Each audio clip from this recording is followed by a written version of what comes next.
Tell me when to stop. Keep going. Keep going. Keep going. Keep going. Keep going. Okay, we talked briefly about tilt rotor and the fact that I'm not convinced, and probably a lot of people in the Pentagon are not necessarily convinced that tilt rotor is a great idea. It has too many problems. It had too many problems even coming into the area of production. It's so many difficulties with tilting those rotors. But in the meantime, as you can see here, there's definitely, it looks so bulky and so big, and it seems to me that on a battlefield you'd be able to shoot that thing down without any trouble. You could probably do it with a handgun, like a .45. It gets close enough.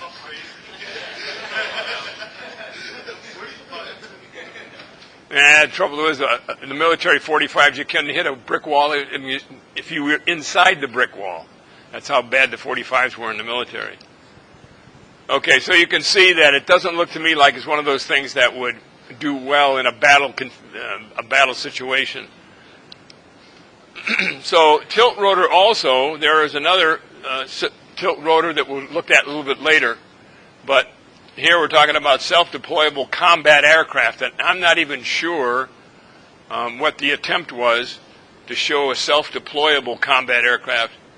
I think self-deployable had a lot to do with that in the air you could actually refuel if you were a helicopter pilot. You could refuel, or you could automatically put it on autopilot, and it itself would hook up with a refueling tanker. Surface-to-air missiles are all over the place. Everybody has them, including terrorists, including the people in the Middle East and Iraq and Iran and all those countries. They all have SAMs. They're a dime a dozen. And the trouble is that many of them are shoulder-launched.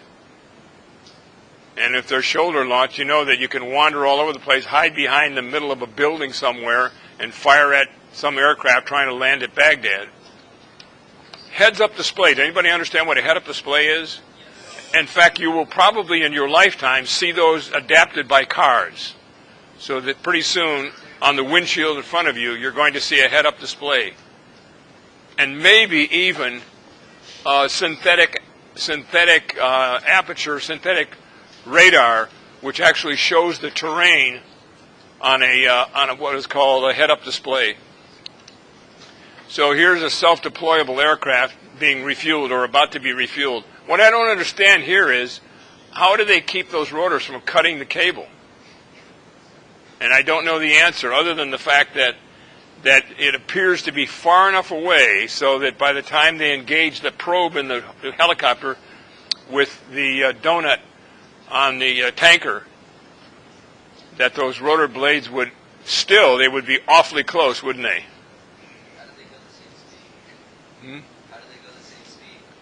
How do they go the same speed? Well, some of those helicopters are pretty fast, and some of the tankers can slow down, to the point where you can look at the tanker, but look at the flaps. All the flaps are down, so that means that they're going nearly as slow as they can go. Otherwise, those flaps would be partial or up. But in the entire width, except for the ailerons out on the tip, that tanker is going very, very slow. This is one of the surface-to-air missiles. It's a big one. It's not the kind we talked about in terms of shoulder-fired, but it's still big enough to do pretty bad damage.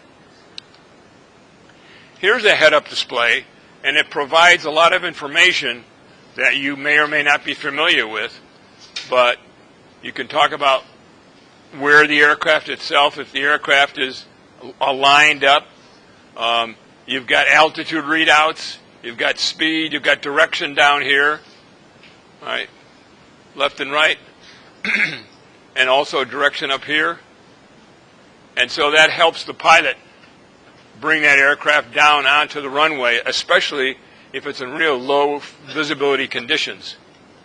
We're going to look at a synthetic radar where it actually shows the terrain synthetically. Those, in my opinion, are going to be the greatest advance in radar for pilots like us that I will have ever seen in my lifetime. So, okay, modern civil aircraft advancements.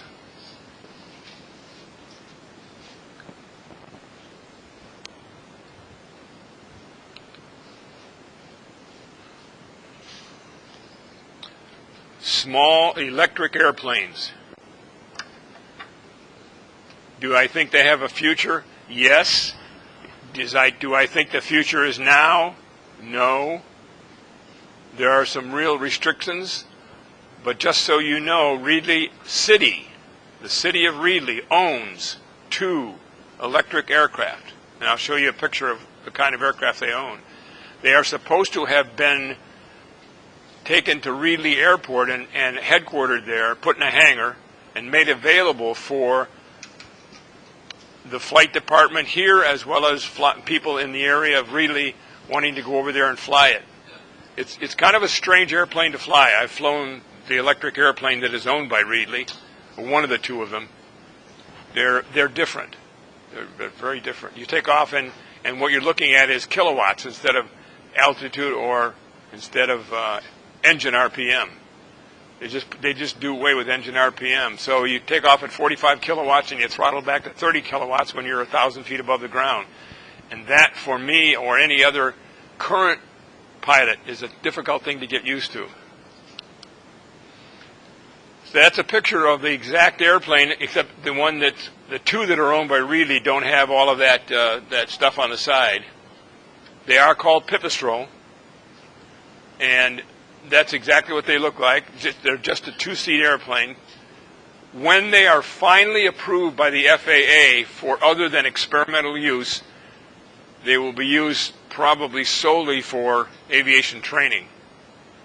Problem I see is that if you train in an electric airplane and now you want to go out flying after you've got your license, there's no electric airplane you can rent. Does that mean you'll have to go back and learn to fly in a piston airplane? That's a subject that's going to come up, and I'll tell you why.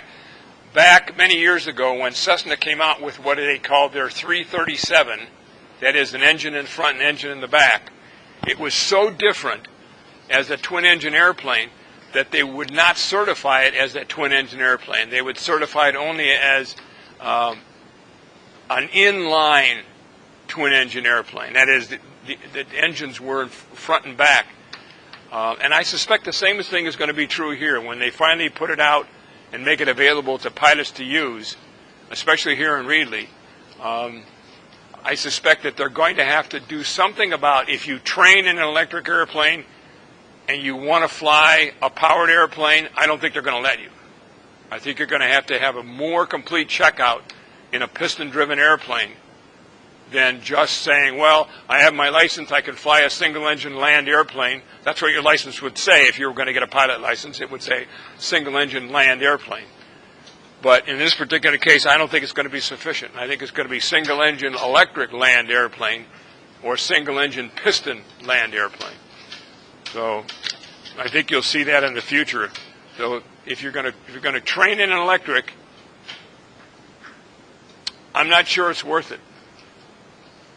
And I think they're going to have to charge a lot more money, because for every hour it's in the air, it has to be on the ground charging for an hour. But a fueled airplane can fly every single hour regardless, right? All it takes is a few minutes to refuel it and off you go, but not an electric airplane. Composite construction, all I can say is if you have not handled carbon fiber components, you will be shocked at how extremely light they are and how extremely strong they are. We had one of the guys in our glider club building a glider of carbon fiber, and he brought one of the wings. I couldn't believe you could pick up the wing with a finger, one finger. It's that light, and I'll show you what they look like. There's a typical wing construction of carbon fiber, and if it looks heavy to you, you would be shocked if somebody handed it to you and said, here, hold this wing. And the strength is even greater than aluminum or wood. It's again one of the reasons why Boeing and the other and Airbus have begun to move towards carbon fiber, and you'll see Boeing pieces of the fuselage of the 787 were made of carbon fiber. The other thing is glass cockpit. In my era of aviation, we're used to round instruments, round gauges. And to be funny about it, people are calling them steam gauges because they're, found in boiler rooms and places like that. They're round gauges. And that's okay. That distinguishes it. The problem you're going to get into is the fact that if you learn in an airplane with a glass display and you try to fly one with a steam gauge display, your brain gets disoriented rather quickly. That's what it looks like, and you probably have seen pictures, and I've shown you pictures of other airplanes with round gauges, especially when we talked about gauges for artificial horizon, for altitude, for airspeed. Those are all round gauges today found in almost all the aircraft. Now, the newer aircraft, where you can spend $500,000 for a single-engine airplane, they have glass cockpits, and they're beautiful. And one of my glider students is a man who built his own RV-10, and that's all he has in it, glass cockpit. And the entire cockpit is nothing more than what they call MFD, multifunction displays. Multifunction display. It's really beautiful, and there's no question about it, but getting used to it, or being able to switch back and forth from glass cockpits to steam gauges, is really difficult for an instructor. It's easy for the student. If you've never learned in anything but a glass cockpit, then no problem. Small business jets flown by private pilots, and there's one called the Eclipse, and it's been around for about 10 years, and it's a great little jet. We've had one at Chandler for a number of years. Alan Memley, who owned Memley Aviation at the Chandler Airport, was responsible for setting up a nationwide charter service using 6 Eclipse jets. And that's what the Eclipse jet looks like. It's very small inside, can only hold 4 people in the back and 2 in front. But it's fast and it's economical and it's inexpensive to buy. I think it's now about $1.7 million, but compared to other aircraft today, that's a bargain. I realize $1.7 million is not a bargain to me, probably not to you, but I hope one of these days, I hope you all have an opportunity to go for a ride in a corporate jet or a private jet or a business jet, in addition to go flying in a commercial airliner. So that's the Eclipse. In fact, I think that's exactly how they were painted as they came from the factory, so most of them are probably looking like that unless they have been repainted. Now, a company called Cirrus, C-I-R-U-S, have been putting out beautiful single-engine airplanes that cost a fortune. But they're really beautiful, and they're fixed gear. They're not even retractable gear. They're fixed gear. And they're upwards of $600,000. They have a ballistic parachute built into the rear fuselage just behind the cockpit, behind the cabin. And that's in case you ever have trouble or you have an engine failure or whatever happens, you can fire off a rocket that will put out a ballistic parachute. You'll see a picture in a minute here. And when you do that, though, it blows away that part of the fuselage, and it has to be completely rebuilt. That portion of the fuselage has to be completely rebuilt if the airplane's even in a decent shape enough to rebuild. Because if you did that over a mountainous area, there's no telling where that airplane's going to come down. If it comes down on the side of a cliff, it's not going to survive, and probably neither are you.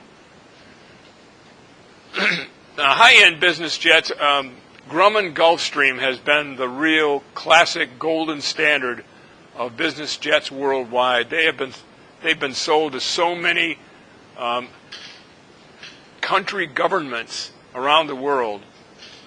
It's just literally a gold standard. It's elegant, it's fast, it's big, it's beautiful, it flies like a dream.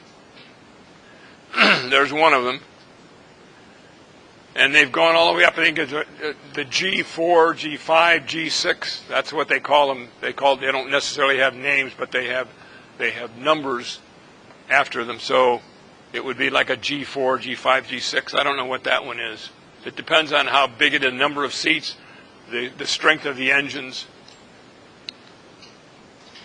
Ballistic parachutes for small airplanes, as I said,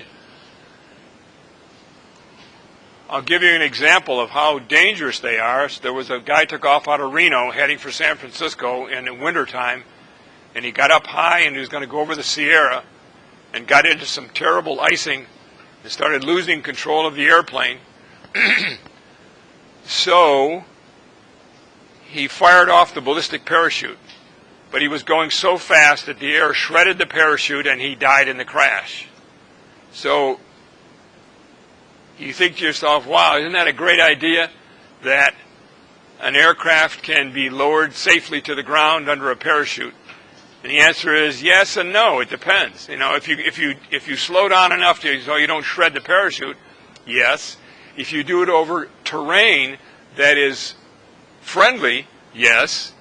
But if you did it over this high Sierra or any other big mountain range in the United States or anywhere in the world, it's not likely you're going to survive. Now, in this particular case, it doesn't show that it comes out of the back behind the cabin. So that's not a Cirrus. I'm not sure. It looks to me like a Piper, some sort of model of a Piper that has been rigged for a parachute, because you can see that there's nowhere that parachute came out. There has to be some kind of an opening in the top or in the top back part of the aircraft in order to be able to show how that parachute came out. They probably just dropped that from an aircraft up at 15,000, 20,000 feet with the parachute essentially ready to inflate.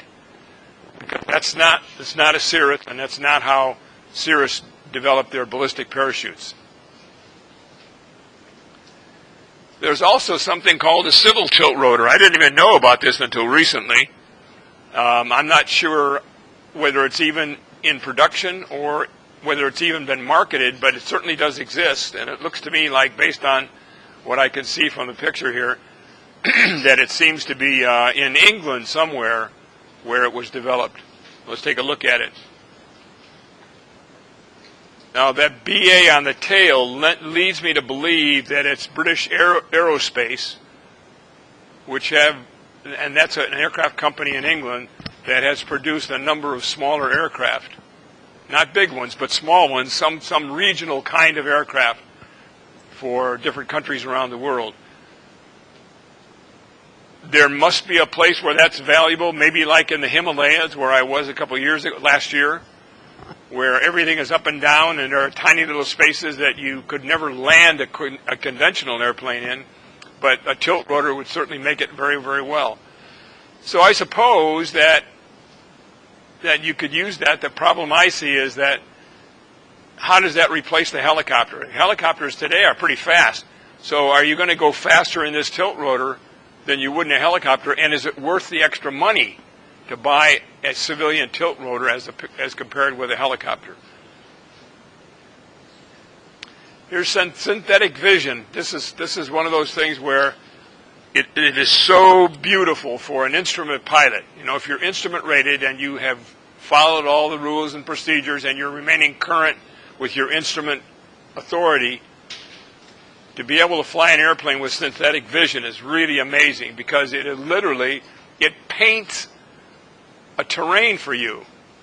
It doesn't look at the terrain, it paints a terrain based on the knowledge it has about what we call GIS, right? Geographic Information Services. GIS is something that's taught over at Fresno State, and it's really a fascinating course. But computers are fast enough nowadays, and they are detailed enough these days to be able to fly based on just looking at this multifunction display, at this glass cockpit, and be able to follow that right down to a runway. They're doing it. They started doing it in Aspen, Colorado, because Aspen, Colorado has been one of the more difficult airports for corporate aircraft to land in. In fact, hold on a second, Matthew. In fact, it's so difficult, you cannot land at the Aspen airport unless you have been certified by a flight instructor who has had experience and passed certain exams to be able to land there, then he can then turn around and teach you to land at that airport. That's how difficult Aspen is, because we're talking about coming into the middle of some pretty steep mountainous terrain. Matthew? Do modern airplanes have the synthetic vision? No. I've never flown an airplane with synthetic vision, and I hope to someday. It's really a wonderful addition to a cockpit, because even on a real hazy day, if you were coming in to FAT or even Reedley, you can actually see way better with synthetic vision than you could otherwise. So synthetic vision is something for the future, and it's something that I think you all will have an opportunity to fly in an aircraft that will have synthetic vision. It may not be now, but I would say 10 years from now, a significant number of aircraft will be equipped with synthetic vision. Now the iPad, anybody have an iPad? You know what an iPad is? Okay, we have a couple in the room who have an iPad. Well, an iPad is extremely valuable, and the company called ForeFlight that developed the software for the iPad has I think they've captured about 95% of the market. Nearly every aircraft that I've been in where somebody's using an iPad, for example, one of my powered students right now has a Cessna, and he has an iPad in the Cessna. And it's one of those things where ForeFlight must have known way in advance. They started developing it, and they have captured the market. United Airlines bought every commercial pilot in their company an iPad, and they use it in the cockpit consistently for all kinds of reasons, for weather reasons, for changing patterns, for changing routes in flight. It's used for nearly anything you can think of, and they've gone so far and so fast that they have literally wiped out the competition. I know that there are companies that are trying to catch up, or they're trying to come out with some more advanced things, but ForeFlight is a tough company to beat.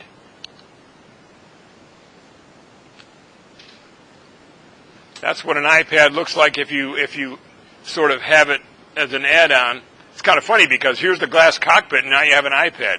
Well, I'm not so sure that it's a lot of extra value to put an iPad over a glass cockpit. It does for a cockpit that I'm teaching in, but it's actually built into the right side of the instrument panel.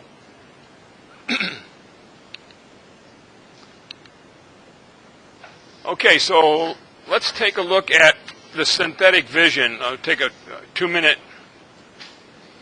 look at the synthetic vision of ForeFlight. For synthetic vision, we've gone beyond the basics to make it useful, elegant, and fun to fly with. Synthetic vision extends our existing Hazard Advisor platform by presenting a three-dimensional obstacle and terrain view with the same yellow to red coloring as the maps view. We've made decluttering happen in a very intuitive way. The airport markers, runways, and obstacles all smoothly fade in and out of view. The airport markers and runways make it easy to find the airport on a hazy day or during an instrument approach. The runways are detailed with asphalt, grass, dirt, or water texture and are prominently labeled with an FAA-styled font. Water features and shorelines are shown in great detail. We've refined the terrain contrast for the best viewing experience in the cockpit. The shading from peaks to valleys gives depth and realism. The grid line. Okay, just a minute or so before that, you saw the mountains on either side, and it was green, yellow, and red. Does anybody understand the difference there? Okay, as you're flying, if you are climbing, the yellow will turn green, and the next layer up will turn yellow, and it indicates that you are either close to hitting the mountain or you will hit the mountain. If you continue to fly directly toward a mountain that has yellow down here and red here, you're probably going to hit the mountain. So you have to climb until the mountain becomes green, and now that you know that you'll be able to safely pass over the mountain. And in fact, even less than synthetic vision, that we use, like in my airplane, we have a Garmin 750, and that also has that give you feature. Directional awareness and also serve to highlight the ups and downs of rolling terrain. The transition from day to night and back to day is a subtle process and is based on local sunrise and sunset data. Over the course of 20 minutes, the terrain dims to protect your night vision and the stars begin to come out. When fully transitioned, enjoy a unique starry night view. The Stratus 2 adds super responsive pitch and bank and gives you a backup glass cockpit on your iPad. Synthetic Vision is a great tool to make sure you are lined up with the correct runway on a dark night, avoid obstacles hidden by the haze, and fly with more confidence in the mountains, helping you avoid a potentially bad situation. I'm Malcolm Toon, mapping team member and lead developer for Synthetic Vision. I hope you enjoy flying with ForeFlight Synthetic Vision as much as I do. Okay, time to end the class. We will talk about airline deregulation later on, but for now, let's take a break and we'll resume in class 104 at 2:20.